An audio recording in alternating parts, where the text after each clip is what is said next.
आज हम चर्चा करेंगे आज हम चर्चा करेंगे परम पूज्य आचार्य गुरु श्री विद्यासागर जी महाराज समाधिस्थ, जिनकी समाधि के बारे में सबको मालूम है, लेकिन हम हमेशा उनके प्रति हमारी श्रद्धा आस्था तो पहले से रही है, लेकिन मैं ये सोचता हूँ कि जब तक वो थे तो एक अलग कुछ था, लेकिन अब वो नहीं हैं तो लोगों में तरह तरह के प्रश्न मन में आते हैं, ऐसे क्यों आते हैं? तो उसके लिए मैं बताना चाह रहा हूँ कि आचार्य भगवान में जब हम साथ में थे चंद्रगिरी में 22 मार्च 2012 चैत्र कृष्ण अमावस्या गुरुवार को दोपहर में कितने बजे क्या स्वाध्याय है, इतना टाइम एकदम हमें याद नहीं है, हमने 3 बजे का एवरेज ले लिया। क्या होता है, जैसे किसी को नाम नहीं मालूम, राशि नहीं मालूम, तो वो दूसरा नाम वाली चलती ना, ऐसी टाइम का नहीं रहता निश्चित। तो आचार्य भगवान ने ये स्वाध्याय प्रारंभ किया था और 18 फरवरी 2024 को जब उनकी समाधि हुई तो कितने रात्रि 2:35 पर हुई। आज अष्टमी नवमी क्योंकि तिथि अलग अलग हो जाती ना, आपका जो रात्रि का समय रहता है ना 12 बजे के बाद क्या होता है, पश्चिमी सभ्यता के अनुसार क्या होता है, दूसरा डेट चेंज हो जाता है।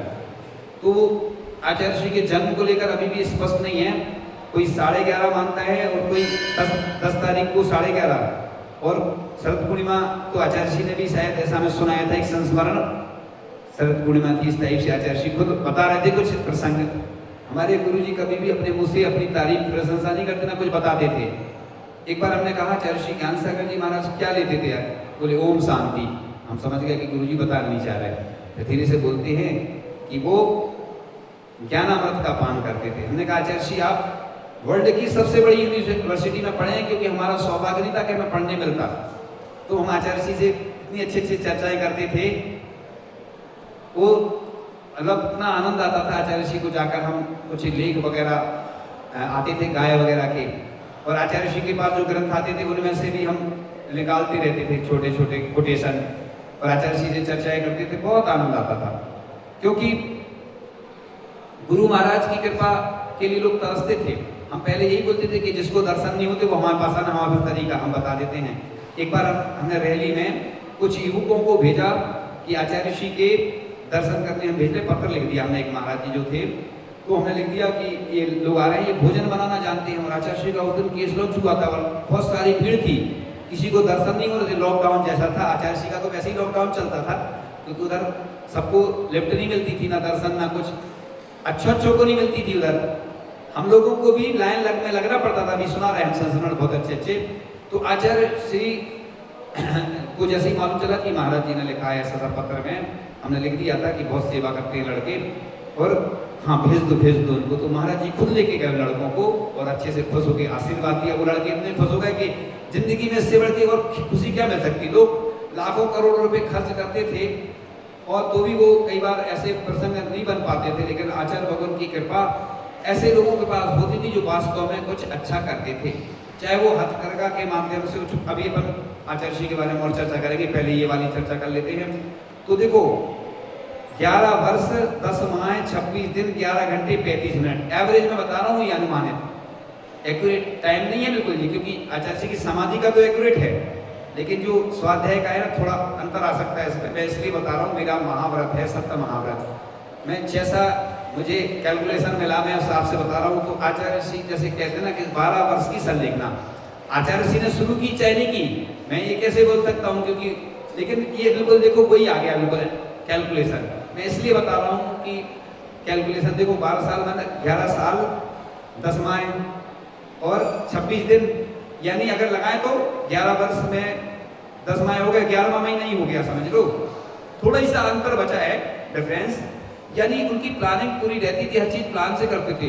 एक बार एक महाराज जी ने हमें सुनाया था कि बहुत विद्वान था ज्योतिष का, उसने अपनी डायरी में लिख दिया था कि मेरी मृत्यु इतने बजकर इतने मिनट पे होगी, और उतने ही समय पे हुई। उसने जब वो खत्म हुआ तो लोगों ने डायरी देखी तो पहले लिख दिया था उसने। कोई ऐसा नहीं है, आज भी विद्याएं हैं लोगों के पास, अपन का विश्वास नहीं है, और अच्छे लोग आज मिलना कठिन है। हर विद्या के जानकार आज नहीं है, तो इसलिए अपन लोगों को लगता है कुछ नहीं है। पहले भी अवधि ज्ञान हमारा प्रज्ञान के द्वारा साधु सब बता देते थे। आज एआई का जमाना है तो लोग एआई में डालते हैं। अब एआई झूठ भी बोल सकता, गलत भी बोल सकता, सही बताए कोई जरूर नहीं। तो अपन देखें तो दिनों में 4348 दिन, घंटों में एक कितना हो गया, 1,04,363 घंटे 35 मिनट आ रहा है ये कैलकुलेशन। और मिनटों में देखें तो 6,02,61,815 मिनट हो रहे हैं टाइमिंग। तो इस प्रकार से ये जो टाइम हमने बताया है। अब अगर देखें तो आचार्य श्री का जो जन्म के अनुसार कैलकुलेशन करते हैं अपन 10/10/1946 शरद पूर्णिमा रात्रि 11:30। दो टाइम है, एक तो 11:10 के बाद 11 तारीख हो जाती ना, तो 11 तारीख के हिसाब से 11:50 नहीं, शायद 11:50 नहीं था, 1:50 ऐसा कुछ टाइम हमें याद नहीं आ रहा है एकदम से अभी। तो दो मत मिलते हैं, कल ही हमने देखा था लेकिन टाइम याद नहीं आ रहा। तो आचार्य जी के मतलब टाइम का कोई निश्चित नहीं हुआ जन्म का। तो इस प्रकार से अगर मुनि दीक्षा का देखते हैं तो 30 जून 1968 है, 30 जून 1968 अभी हाँ आएगी ना अभी ये 30 जून उत्तर से 30 जून 26 सुनो आचार्य श्री की जो मुनि दीक्षा डेट के अनुसार हुई थी 30 जून 1968 को मुनि दीक्षा हुई, आषाढ़ शुक्ल पंचमी है ना। तो आचार्य श्री का जन्म से लेकर दीक्षा तक का काल देखें तो 21 वर्ष 8 माह 20 दिन। ये मैं अनुमान से बता रहा हूँ, मोटा मोटा एकदम एक्यूरेट नहीं है ये, जो हमारा कैलकुलेशन को बता रहा हूँ। और आचार्य पद पर 22/11/1971 मार्गशीर्ष कृष्ण यानी भोज को हुआ था, तो 25 वर्ष 1 माह 12 दिन। और समाधि तक लगाए आचार्य पद से तो माघ वो बताई दी हमने डेट, तो 77 वर्ष 4 माह 7 दिन तक उनका जीवन रहा लगभग। मोटा मोटा अनुमान बता रहा हूँ, लगभग अनुमानित है ये, बिल्कुल एक्यूरेट नहीं मानना है इसको। ये मैं थोड़ा सा नया विषय बता रहा हूँ, पूरे वर्ल्ड के लोगों को बता रहा हूँ, क्योंकि लोगों को क्या होता है ना, जो मन में कई विकल्प आ रहा ना लोगों के, तो मैं ये बता रहा था कि आचार्य श्री देखो अंदर ही अंदर तैयारी करते थे। हमें पूरा स्वाध्याय उन्होंने भगवती आराधना का हमने उनके मुख से सुना, क्योंकि भगवती आराधना पूरा लिखा है।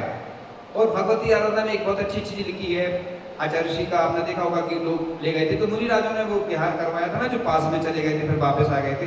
तो भगवती आराधना में एक लिखा है, मुझे याद है आचार्य श्री के मुख से भी सुना और ग्रंथ का स्वाध्याय किया कि कोई साधु दूसरे संघ में जा रहे हैं संलेखना के लिए, और बीच में भी अगर संलेखना हो जाए तो वो संलेखना मानी जाती है। जैसे हम समय से जी की वंदना करने जा रहे हैं, कुछ समस्या आ गई तो अपन इस प्रकार से, तो आचार्य श्री का जो हमने बताया ना, आचार्य श्री का आचार्य पद का काल 52 वर्ष 2 माह और 27 दिन, यानी संपूर्ण जीवन काल तो बता ही दिया आपको। तो इससे कुल आयु उनकी 28,252 दिन। तो आचार्य श्री केवल 21 वर्ष की अल्पायु में मुनि बने, मोटा मोटा 25 वर्ष की आयु में आचार्य पद पर प्रतिष्ठित हुए। ये दिगंबर जैन परंपरा में सबसे कम आयु में आचार्य बनने का उदाहरण है।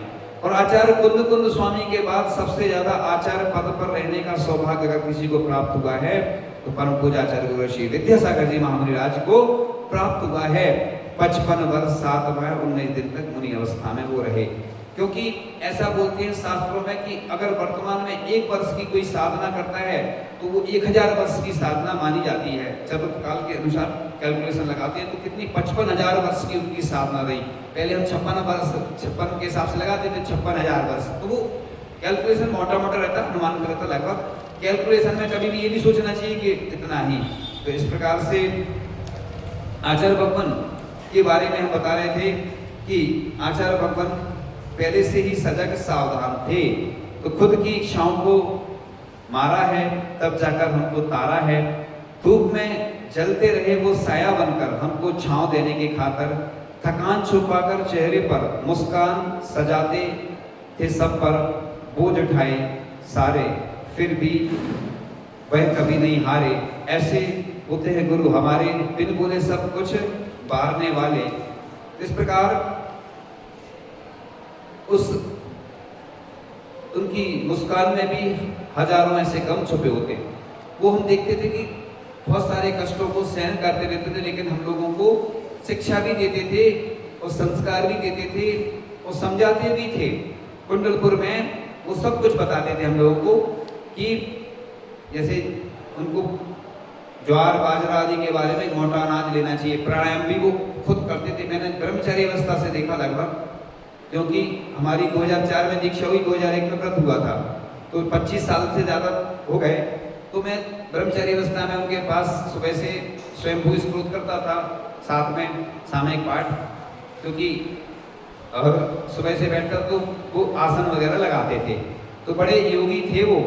तो ऐसा नहीं सोचो कि साधु को क्या जरूरत है, हम भी यही बीच में सोचते थे, लेकिन योगासन प्राणायाम बहुत जरूरी है शरीर के लिए। तो वो देखो, शरीर रहेगा तो संयम का पालन होगा। अब वो चले गए हैं देवों में, अगर लोकांतिक देव होंगे तो वो ब्रह्मचारी जैसे होंगे, ब्रह्मचर्य के साथ रहेंगे, और आपको मालूम है अन्य स्वर्ग में रहते हैं तो देवांगनाएं रहती है, तो असंयम में चले जाते हैं। इसलिए साधु क्या सोचता है कि शरीर में अगर कुछ रोग हो रहा है तो उसका क्या करेंगे, इलाज करेंगे, और नहीं हो रहा है तो अपने यहाँ लिखा है कि मृत्यु को महोत्सव बनाओ, संलेखना ले लो। तो आचार्य भगवान ने जो संलेखना धारण की, ये जैन धर्म का एक महोत्सव है। बाकी आप देखते होंगे, आपका जन्मदिन होता है, आपकी मैरिज एनिवर्सरी होती, कोई भी कार्यक्रम होती, बड़े अच्छे से मनाते हो आप, और मृत्यु के नाम पे लोग डरते हैं, जैसे मौत के नाम बोलो। इसलिए अपन, मेरी भावना है जो कितनी अच्छी भावना की, लाखों वर्षों तक जी हुई मृत्यु आज ही आ जावे। तो गुरु एक एहसास है जो हर सांस में है, साया है जो धूप में भी पास में, और उनसे हमने चलना सीखा और उन्हीं के माध्यम से हम आगे बढ़ते रहे। तो इस प्रकार गुरु जो कुछ देते हैं, तो मैं बता रहा था कि देखो, सबको एक बहुत अच्छी चीज दिखा रहा हूं मैं आज। मैं से सबको दिखाता नहीं हूं, मैं, मेरे पास रहती तो सब चीजें हैं। देखो, आप लोगों ने आज तक नहीं देखी होगी, देखो हमारे गुरु जी जो लिखते थे ना हाई को, उनकी ये हस्तलिखित है ये पूरी कृति, ये हाई को, ये जापानी छंद में उन्होंने 500-1000 के बीच में लगभग लिखे हैं। हाई को छंद है, ये कविता है, छोटे छोटे अक्षर रहते हैं, 3 लाइन की कविता, 5 अक्षर शुरू में, 7 और 12, उनको बहुत पसंद थे, वो बैठे बैठे लिखते रहते थे। क्योंकि देखो देखा ध्यान में कोलाहल मन का, नींद ले रहा, मतलब ध्यान में देखा, कोलाहल, कोलाहल बोलते ना अपन, मन का, नींद ले रहा, मतलब मन शांत हो जाता ध्यान में। अपन कहते ना मन नहीं लगता, ब्रह्मकार मंत्र में मन लगता, हम बताएंगे आपको माला फेरने का तरीका। अभी हम जितने दिन बचे हैं उतने दिन में एक ब्रह्मकार मंत्र की माला, और भी बहुत अच्छे अच्छे विषय हैं, सबको बता देना, फिर नहीं मिलेंगे, क्योंकि विषय जो होते हैं ना बहुत मेहनत से तैयार होते हैं, जैसे भोजन तैयार होता ना, तो आपको लगता है कि ये चल जाए। तो हमारे गुरु जी की ये राइटिंग है, हाथ लिखित। और मैं चंद्रगिरी में, मुझे याद आ रहा है कि वो चंद्रगिरी में जब, देखो मैं एक चीज और बता रहा हूँ, मुझे याद आ गई, ये देखो आचार्य श्री चंद्रगिरी को क्यों चुना समाधि स्थल, मैं बता रहा हूँ आपको। क्योंकि देखो, चंद्र स्वर होता ना, स्थायी होता ना, चंद्रगिरी चंद्र प्रभु भगवान, और चंद्र प्रभु सागर महाराज भी साथ में थे। चंद्रगिरी थी, चंद्र प्रभु भगवान थे, चंद्र स्वर और चंद्र क्या बोलते, चंद्र सागर, चंद्र प्रभु सागर, 2 महाराज हैं हमारे संघ में, एक चंद्र सागर जी भी हैं, ये वो चंद्र प्रभु सागर। उन्होंने 4000 उपास किए। एक बार प्रसंग में आचार्य जी ने बताया था कि वो भैयावृत्ति करने जाते थे, कहते देखो जो ज्यादा उपवास करते हैं उनको भैयावृत्ति नहीं करना चाहिए। अभी चूंकि हम सुना नहीं रहे, बहुत लंबा प्रसंग है। तो आचार्य जी के इतने सारे संस्मरण हैं, तो वो देखो उन्होंने स्थायी काम के लिए पहले से ही चंद्रगिरी को चुन लिया, और उन्होंने पंचकर्णा के लिए बोला, तो कमेटी वाले बोले नहीं अभी नहीं, तो उन्होंने कहा ठीक है करवाते रहना। फिर कुंडलपुर में भी मैं जब था तो कमेटी के लोग घबरा जाते जल्दी।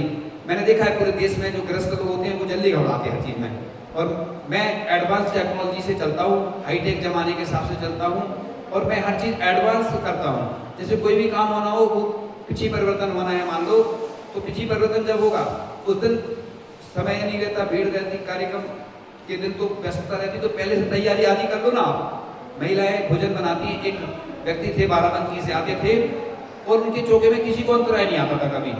तो एक महाराज जी ने पूछा कि ऐसा क्या करते आप, बोले हम माला फेरते, विशुद्धि बढ़ाते और शोधन करते एक दिन पहले। आज हम देखते ना लोग क्या करते हैं ना, पूजन करना है, ये करना, तो क्या होता, तैयारी पहले से करोगे ना तो फायदा होगा। हम देखते कोई कार्यक्रम की रूपरेखा बनना, तुरंत आएंगे लोग, या बिहार होगा ना तो तुरंत अरे महाराज जी हमें नहीं मालूम था, आप चले जाओगे, हमें बहुत दुख हो रहा है, हमने चौका नहीं लगा पाए। एक व्यक्ति की बात नहीं बता रहा हूँ, पूरे देश की बात बता रहा हूँ मैं। महिलाएं ऐसी बोलती महाराज जी हमें अच्छा नहीं लगेगा, हम कैसे रहेंगे, आप इतने दिन रहे, यहाँ चतुर्मास होते ना बाद में फिर आते तक नहीं है। इसलिए मैं सबको बोल रहा हूँ जो भी जुड़े लोग हैं ना, तो वह ये बात है जो है ना वो आपकी रोज चलती है, हमें आहार नहीं मिला, हमें ये नहीं मिला, बस लोगों की मांगे रहती हैं।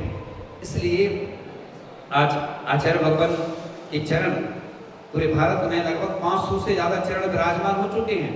लेकिन मेरी तो शुरू से भावना थी, जो सिंगापुर में रहते हैं जुड़े हुए लोग हैं आचार्य श्री, जो लंदन में रहते हैं, जो अमेरिका में, कहीं भी पूरे भारत नहीं पूरे विश्व में, वो अपने घर पर चरण जरूर रखें, क्योंकि वो पॉजिटिव एनर्जी देते हैं। मैं सुनो इधर ओम, बस थोड़ा सा बचाएंगे, हाँ हो जाएगा, शांति रखो, ओम शांति। चलो एक व्यक्ति डिस्टर्ब करता है तो पूरे लोग दिखने लगते हैं। बहुत अच्छी बात चल रही थी मैं कि खुरई की बात थी, खुरई में जब आचार्य श्री की समाधि जब हो गई थी उसके बाद हमने चरण की भावना रखी एक व्यक्ति से कि अब वो डिटेल पूरा नहीं बता रहे हैं, तो उनने स्वीकृति दे दी, ठीक है महाराज जी। क्योंकि जो परेशान रहता है और जो भक्त बन जाता है ना, उसको जैसा बोलो वो करने लगता है। अब चरण की बात आई तो आचार्य श्री के चरण तो आना थे, टाइम लगता ना बनने में, तो वो उनका लड़का बीमार था बहुत ज़्यादा, यानी स्थिति बहुत ही खराब थी, समझ लो स्थिति समझ लो खराब थी, तो इतना ही में समझ जाओ कि अब जैसे ही आचार्य श्री के चरणों का प्रवेश हुआ, वो प्रतिष्ठित नहीं थी और उनका लड़का ठीक हो गया। उनकी खबर आई है, कई बार सुनाया वैसे उदाहरण।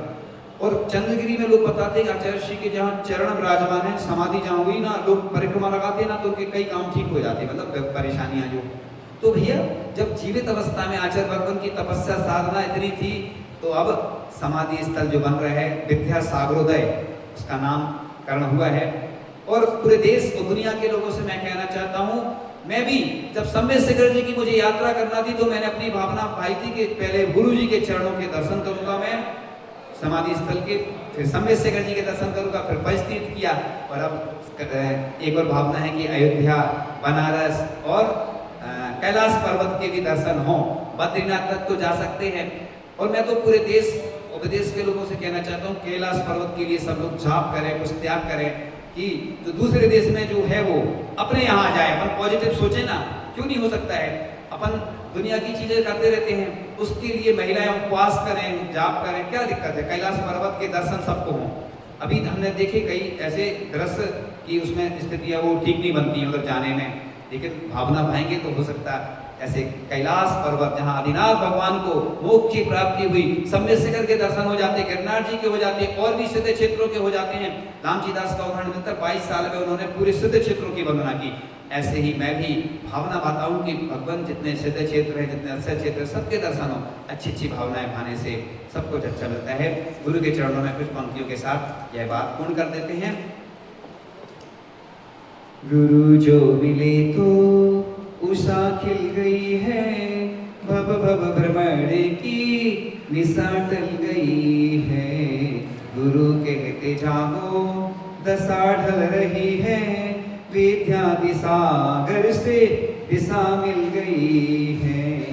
डूबे थे दुखमय संसार में हम, अनादि से जन्मे मरे दुख सहे हम। भव पार होने तरुणी मिल गई है, विद्या दिसागर से दिशा मिल गई है। कर्मों के बंधन में जकड़े हुए थे, अज्ञानता से पकड़े हुए थे। बंध काटने की कला मिल गई है, विद्या दिसागर से दिशा मिल गई है। पतित पद दलित को गुरु ने उठाया, संयम रतन दे गौरव बढ़ाया। लाखों जनों को शरण मिल गई है, विद्या दिसागर से दिशा मिल गई है। इस भजन को फर्स्ट पार्ट सुना दिया है, अगले पार्ट में फिर आगे। तो आचार्य श्री का दीक्षा दिवस आने वाला है, अभी से आप तैयारी करें, सबको मालूम है ना। आचार्य भगवान का जब दीक्षा दिवस आएगा तो आपको वृक्षारोपण करना है, गरीबों को कुछ दान करना है। ये पूरे विश्व के लोगों को बता रहा हूँ, क्योंकि विश्व पूज्य हमारे आचार्य भगवान थे, और विश्व पूज्य वो थे तो उनसे जुड़े हुए जो सब लोग हैं, अभी से अपन तैयारी करें, प्रयास करें। जैसे शुद्ध पंचमी का मैंने बताया था ना कि शुद्ध पंचमी बहुत महोत्सव ऐसा है कि अपन जिनवाणी का तो गुणगान करते हैं, बुद्धि की प्राप्ति होती है, ऐसे गुरु का भी गुणगान करते हैं जिन्होंने शास्त्र लिखी लिपिबद्ध किए। हम जैसे अपने पूर्वजों के उपकार को नहीं भूलते हैं, उनका स्मृति में हम उनका फोटो लगाते, चित्र लगाते, ऐसे ही आचार्य भगवान की स्मृति हमेशा अपने चिर में रहेगी, हृदय में रहेंगे। भले ही वो आज हमारे बीच में गुरु नहीं है, लेकिन हृदय के करोड़ों हृदयों के देवता आज हैं वो, और हमारे हृदय में हमेशा वास करेंगे एक गाथा के साथ। बस भिक्कम बक्कम ही हम सोदी चरणी विचो सुसाहु ऐसो सुरगत साहु घड़ियां जिन सासरे भैमम। यानी ऐसे साधु को भगवान का है जिनका हृदय शुद्ध है, जिनका मन शुद्ध है, जिनका वचन शुद्ध है। इन्हीं भावना के साथ चिन्वाणी के ज्ञान पे सुजे लो कालो सोवाणी मस्तक नमो सदा देत